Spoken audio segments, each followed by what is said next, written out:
আমরা দক্ষিণ বাড়িরা প্রতিবার চেষ্টা করি যে ব্যতিক্রম ধর্মে কিছু করার জন্য। বিগত বছরগুলো আমরা টাইটানিক জাহাজ, আমরা বাংলাদেশের পদ্মা সেতু, ধর্মীয় আমলে বড় বড় মন্দিরকে তুলে ধরেছি। এবছর আমরা চেষ্টা করছি বাংলাদেশ রেল স্টেশন। দেখেন আমাদের গ্রাম অঞ্চলে অনেকে রেল স্টেশন এবং ট্রেন সম্পর্কে আইডিয়া কম। অনেক ছেলেমেয়েরা ট্রেনে ওঠে না বা ট্রেন সম্পর্কে জানে না। ঠিক সেই বাচ্চাদেরকে ট্রেন সম্পর্কে বোঝানোর জন্য এবং আমাদের ধর্মীয়টাকে তুলে ধরার জন্য আমরা ট্রেন স্টেশনটা তৈরি করেছি।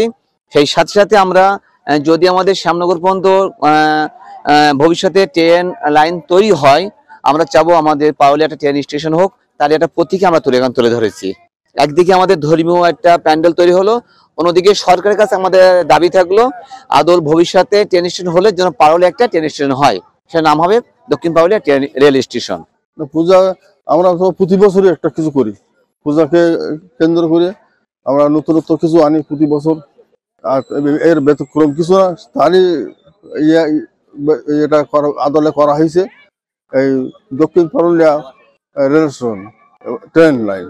আমরা তো মনে করি এই ট্রেন স্টেশন দেখলে প্রত্যেকে একটা আনন্দ উপভোগ করবে, যেটা ভাবা যায়নি এর আগে কখনো এটা হবে। আমাদের সরকারের পক্ষ থেকে আমরা এসপি সাহেব থেকে শুরু করে টিএনও সাহেব, ওসি সাহেব সবার সাথে আমরা পর্যাপ্ত পরিমাণে বসাবসি হয়েছে এটা নিয়ে। তা আমরা সমস্ত দিক দিয়ে আমরা প্রস্তুতি আছি, আমাদের দিক দিয়ে কোনো দুর্বলতা আমরা মনে করছি না। প্রতি বছর আমাদের প্রায় 70-80 জন স্বেচ্ছাসেবক থাকে আমাদের কমিটি সহ। কোনো তারপর আনসার বাহিনী আছে, পুলিশ বাহিনী আছে, বিডিআর আছে। আমি হচ্ছে ভোগলা থেকে আসছি। আমি এসে ট্রেনটা তৈরি করতে মিস্ত্রিরা নাম করছেন।